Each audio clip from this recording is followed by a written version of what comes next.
Hey guys, sorry I'm a bit late. I wanted to come and talk to you tonight all about fermentation. So when I do all my different cookery classes, people are often asking me about fermentation, and I get distracted and I talk about, move away from the current topic and talk all about the fermentation and the benefits of it and how easy it can be once someone shows you how to do it all. So what I wanted to do today was just to talk you through some of the background of fermentation and to show you some of the ferments that I have. If you have any questions, send them through. If I can answer them now, I will. Otherwise, I will come back afterwards. I've also put below a link to the demo next week where I will actually be showing you how to make all of these ferments and give you the starters to do it all. And also the link to these notes on my blog. So you've got to think of fermentation as nature's probiotics. Okay, that's kind of the easiest way to start. My background, I have some background in nutrition. I'm a trained home economics teacher and a chef at Ballymaloe. But I've actually been doing the fermentation for the last few years. April Dannon from West Cork was the person who got me started on it.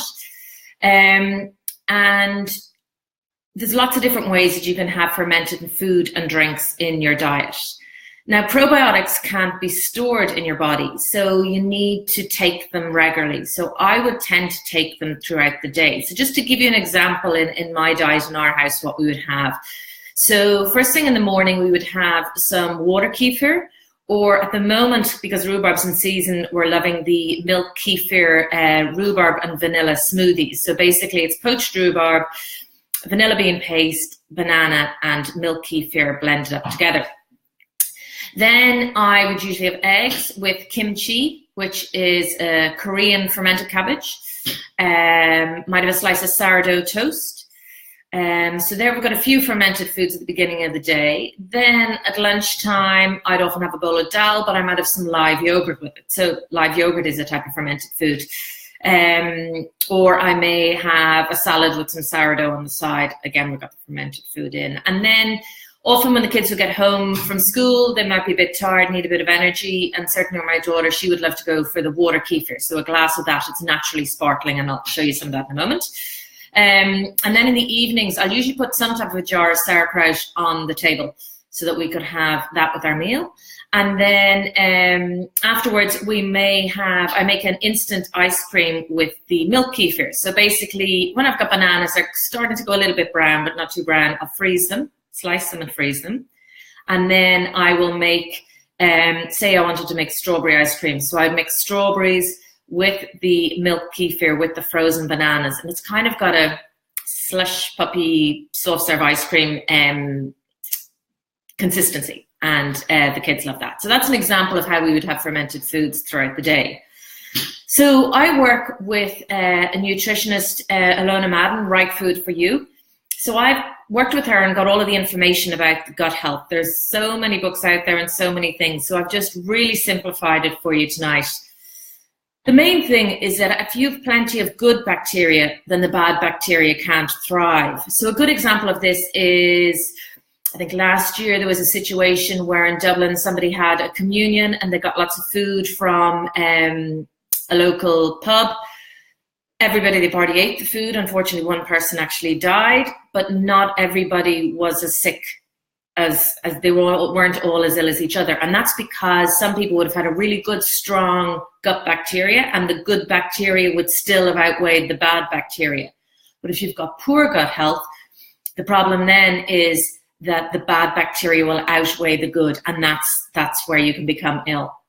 So the second point, it creates healthy digestion. So bad digestion is linked to so many diseases, from simple indigestion to colon cancer. People tend to find that if they have any digestive issues, I have a lot of people with irritable bowel coming to me looking to take fermented foods, that they will help with the healthy digestion. The third thing is they play a big role in the immune system. So there's a big direct contact between the gut and the immune functions. I have to say my kids have never had antibiotics. I would put a lot of this down to a healthy diet of fermented foods. The fourth one is that they provide vitamin B and vitamin K for the host. So you'll realize by the end of this that you're the host, and they will provide that bacteria for you. The fifth point is to be careful about the heavily advertised yogurts, because only a fraction of them actually have the good bacteria. So if you are buying a yogurt, make sure it says live on the yogurt.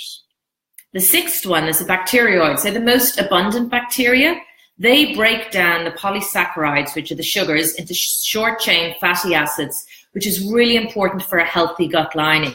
So when you have like a leaky gut, which is where your allergies will come from, that's because you've got a poor gut lining. And the good thing is that you can actually repair your gut lining, which is really, really good. So if you've damaged it over the years, you can actually repair it by eating the fermented foods.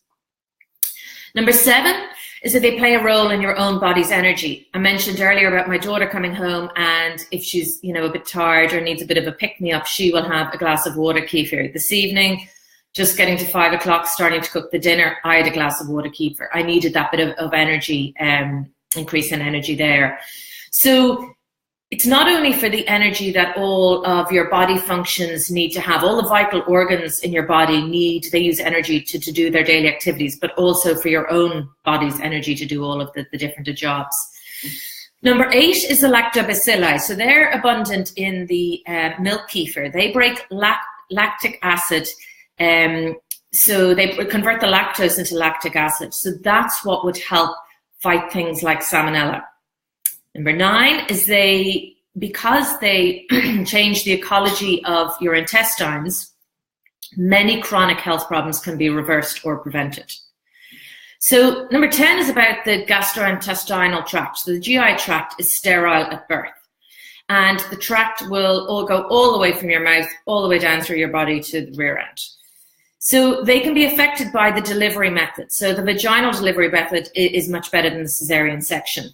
The hygiene methods at birth, the maternal microflora, so what your mother's gut health was like, and the type of feeding, breastfeeding is best. So a lot of those things are already determined for you. But I suppose if you're becoming a mother or you are a mother, you can think about those things and how they would affect your children.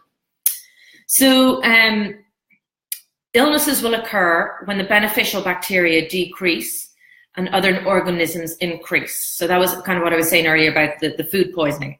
So number 12, what can affect your gut health? So low hydrochloric acid or pancreatic insufficiency. This is something your GP will diagnose. High animal protein and low fiber diets, which some people can lean towards. Highly refined sugar diet, which I think over the last few generations our culture has become really, really bad at. And then the other thing is antibiotic use. So often after you've had antibiotics, your doctor will tell you to take probiotics as well. That's because the antibiotics kill everything in your gut. So you're trying to build it all back up again, starting to build up the good bacteria. The birth control pills, so continuous use of that, can affect your gut health. Other hormones like steroids, alcohol, and stress. So of those about 8 points, I'm sure everybody out there can relate to a few of those. So it's really how we manage it and how we look after our gut health. So there's about even though there's about 500 species of bacteria, 95% can come from 30 to 40 different species. And I'm not even going to try and pronounce half of those. But the scary thing is that there are up to 10 times more microorganisms in and on your body than there are cells in your body. So that's where I'm saying you're really the host for all of these guys. So that's the science bit over with.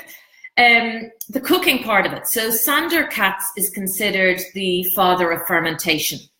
So the tradition has been around for many, many years, and it's in a number of different cultures throughout the world.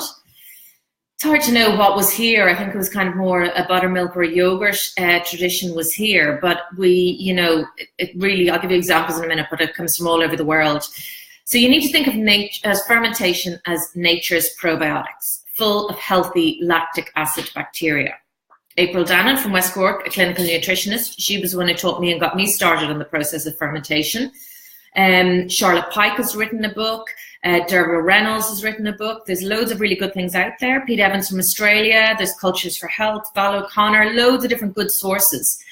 If you wanted to read a book that is really explains the science side of it in layman's terms, I would suggest you read Gut by Julia Enders. So she's a doctor in Australia, but she presents it in a really easy to understand way. It's well worth reading it.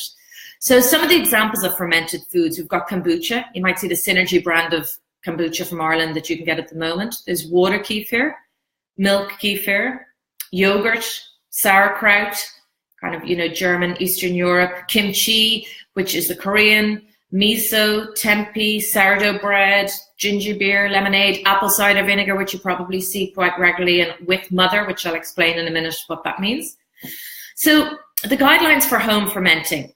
The first thing is it needs to be a warm environment away from direct sunlight. So you could use a hot press. I have a nice warm utility room, so it's all dark. I keep everything in the cupboard in there, and it ferments really nicely for me there. While fermentation occurs readily when naturally occurring organisms present on the skin of many vegetables and fruit in the air. Okay, so that's how wild fermentation occurs. So it's impacted by the environment. So they take on the characteristics of different environments. So the milk kefir I would make might taste really different to the milk kefir somebody else would make. It really can vary depending on the environment. And as your starters, as they begin to grow, you will have excess. So people usually gift away their excess. So what I do is, now I didn't know this when I started and I bought a lot of my starters, but when people come to the fermentation demo, I give them all of the starters that they need to go. There's also a Facebook group, Sharing Starter Cultures Ireland. And you can go onto that and you can get some of your cultures. Or if you've come to me, you can just come back again and I'll give you more if you've killed them, as often people do. So it can take a few ferments to get settled into your environment. For me, the water kefir took about 3 times before it actually settled and produces a really nice water kefir. You need to use organic where possible. So fermentation amplifies things. So if there's pesticides, you just really don't want to have that on there when fermenting. Now, the vessels that you use can be cleaned with hot water and regular soap and rinsed really well. So you could use a bit of vinegar if you need it, but don't use bleach, and you don't need to fully sterilize them. Refrigeration stalls the fermentation. So I use that to my advantage hugely, particularly with the sourdough bread. Traditionally with sourdough bread, you would have to touch it every day and it would take quite a bit of time, whereas I can stall it, so you don't only need to feed it once a week unless you want to make it more often than that. So that's a really good thing to know. And if you go away for a while, you can keep them all. So if you're making kombucha, you could keep what's called your SCOBY, which I'll explain in a minute, in a SCOBY hotel. So that's what a SCOBY hotel looks like. So they are the SCOBYs that you use for making kombucha, and you keep it in some of this kombucha and sugar water in a sealed container, and that'll keep for a few weeks while you're away. Then we have, if you want to put your water kefir grains on hold, that's my water kefir grains. So they're on hold in sugar water, sealed and in the fridge, and they'll keep for about 3 weeks. So if you go on holidays, that's no problem. The milk kefir is quite similar, but because it's stored in milk, you won't see anything if I show it to you now. So some fermented foods help you digest better. Others find they get colds and flu less. Some find more energy, and some people find nothing in particular. They just enjoy the taste. I didn't start taking fermented foods because of any particular condition, but I'd done the research and realized the value of it and wanted to make my own, and then saw how good it was for the family. And I think really the immunity is a huge benefit for us. So traditional ferments of vegetable is in brine, which is just salt and its own water. So modern fermentation means you can guide the ferment and you can add things to it. So say, for example, you had, I don't know, your doctor and nutritionist told you needed certain bacteria. For example, the bacteria that is in apple cider vinegar. You could add some apple cider vinegar to your sauerkraut when you're fermenting, and you would get that good bacteria. We're not quite at that stage yet in Ireland where it's when you go to the GP with issues and they will do a urine and a blood test, they're not really doing a microbiome or a gut test. But I believe that in a few years' time it will be that way, and then you will be told exactly what type of probiotics you need in your diet.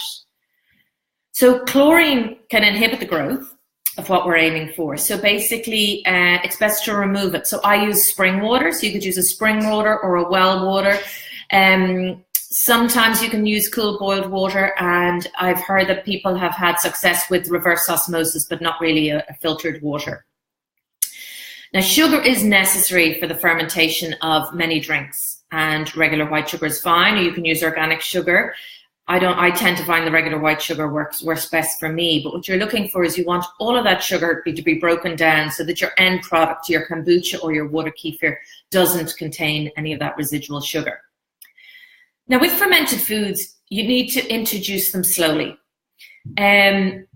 You start with 1 teaspoon and you build up. And you can start with very young children, but you start with 1 teaspoon and you build it up slowly. If you were to begin with half a jar of sauerkraut, you would either have the runs or be blocked up the next day. It wouldn't be pleasant. So you just introduce it slowly. But once you've introduced it, for example, my 12-year-old son could eat half a jar of sauerkraut, no problem. And, he wouldn't see any issues. So you just need to introduce it slowly. So now we're on to the section about the terminology. So I've thrown out a few words and lots of them can be confusing. So I just want to explain them all. A SCOBY, that is really only in relation to kombucha. And that's a symbiotic colony of bacteria and yeast, SCOBY. Okay, and that was in my SCOBY hotel. That's what a SCOBY looks like. The next one is the water kefir grains. They're small pebble-like grains, and they're only used for water kefir. The milk ones are slightly different. The milk kefir grains are, you won't be able to see them actually because it's fermenting at the moment, but they are white blobs similar to cottage cheese or cauliflower. The mother is a mass of fermenting culture. So these are some apple cider vinegar mothers. You could call the water kefir grain a mother, you could call the milk kefir grain mother, but a mother is a massive fermenting culture. So that's why when you see in the shops apple cider vinegar with mother, that's what you want. So it hasn't been pasteurized, the good bacteria are still there. So I'll show you, this is a apple cider vinegar that is fermenting at the moment. And there's a plastic bag in there trying to weigh the apples down. But that's the mother that's starting to grow along there. SCOBY Hotel, I mentioned, is where you can skip the SCOBYs if you're making the kombucha. A starter is a preparation to assist with fermentation. So this is one of my sourdough starters. So I make that preparation up. And in my sourdough, it's just 3 ingredients, flour, water, and salt. And it's all wild yeast that's in it. Now, first and second ferment is, the first ferment is when the culture is in there. So this is water kefir, which is fermenting with some dried fruit in it. You can probably see the bubbles going up through there. I can on my end, not too sure if you can. But so the culture is in there. So that's the first ferment. So if you want to flavor it, you flavor it in the second ferment when you've removed it from the culture. In a minute when I finish, I will open up the water kefir and show you what can happen with that. The equipment you need, so it's really inexpensive to get your equipment for fermenting. These jars are nice and they look good, and you can get them in, Heaton's, Woody's, any of the food shops, etc. But you can just use a simple, like the big coconut oil jar. You can use a jar like that. You don't have to go out and buy anything. It is best to use glass because a lot of the ferments don't like metal and we don't want to be using plastic. You can, if you're making water kefir, you do need a pop top bottle or kombucha so they become naturally carbonated. What else do we have? Muslin is always really useful because you want to keep out any of the nasties, particularly the fruit flies love getting into these guys, but you want it exposed to the air. So elastic bands and muslin are a must. The milk kefir, I like to store once it's ready. I pop it into a little bottle like this, which I got from the Sustering Green store. What else? A non-metal strainer is really useful because when you strain your water kefir and your milk kefir, you don't want to use a metal, so you get a nylon strainer.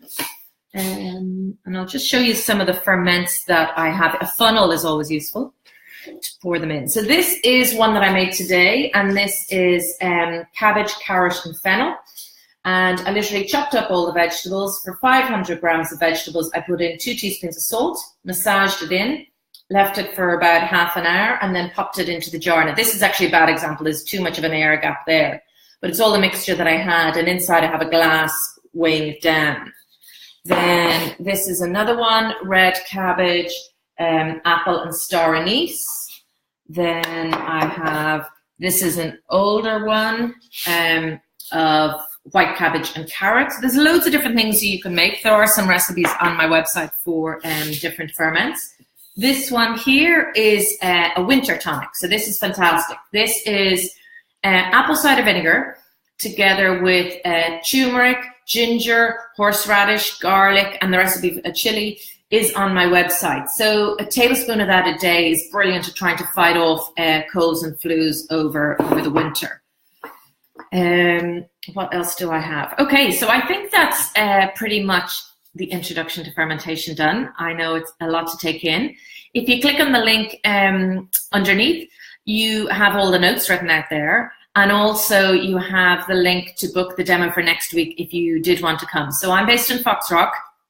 And when you come, you get a bowl of dal for your dinner. And then I show you how to make water kefir, milk kefir, sourdough bread, labneh cheesecake, kimchi, sauerkraut, and kombucha. And I can give you the apple cider vinegar starter if you like as well. So before I finish up, I'm just going to open up the water kefir. So sometimes it can explode and it can go everywhere. And sometimes it just makes a tiny little pop and it's, a lot of talking and not a lot of action. So when I go to open them, so basically I did the first ferment, then I put a little bit of elderflower cordial into it and I left it outside the fridge for 24 hours and then in the fridge for 24 hours. And now, to open it, we will, and there you go. That's what can happen. As the kids once said, Mummy's champagne exploded this morning. So on that note, thanks very much for listening. And even if you send through comments afterwards or questions, I'm happy to answer them for you. Thanks. Bye. Fiona's foodforlife.ie